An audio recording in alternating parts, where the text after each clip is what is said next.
Recording by Supriya studio. Lockdown में बातों ने माने लगबै ल मांगे ठोरे रंगा रे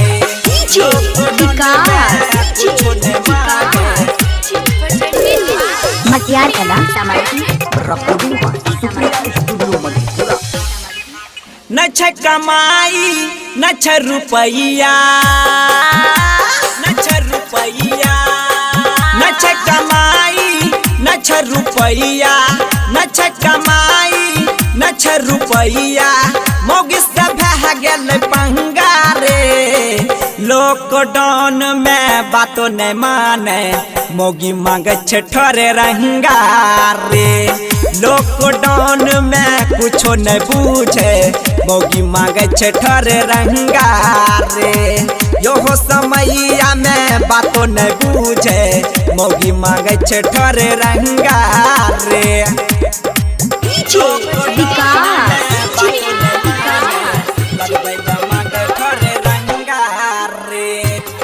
डीजे राजन राज। लॉकडाउन में कुछो नहीं मिलै छै हालत भेल खराब रे। हालत भेल खराब रे। ऐसन समैया आइल रे भैया बंद भेल बाजार रे। बंद भेल बाजार रे। मौगी के मन छै पहले से फेकल बाजार के खाई खातिर रह छ बेकल सुझै न कोनो उपाया रे। न छ कमाई न छ रुपैया मौगी मांगे छ ठोरे रंगा रे। न छ कमाई न छ रुपया मौगी मांगे छ ठोरे रंगा रे। लॉकडाउन में बातों न बूझे मौगी मांगे छ ठोरे रंगा रे। मटियार कला सीतामढ़ी डीजे राजन राज।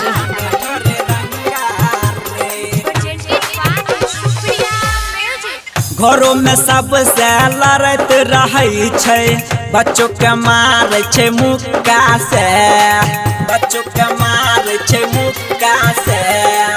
मैयो के नहीं गुदान छै मौगिया भैयो के मार छै धक्का से। भैयो के मार छै धक्का से।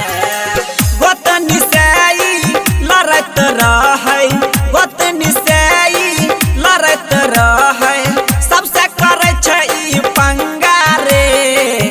लॉकडाउन में बातों नहीं माने लगबै ल मांगे ठोरे रंगा रे। लॉकडाउन में कुछो न बूझे मौगिया मांगे ठोरे रंगा रे।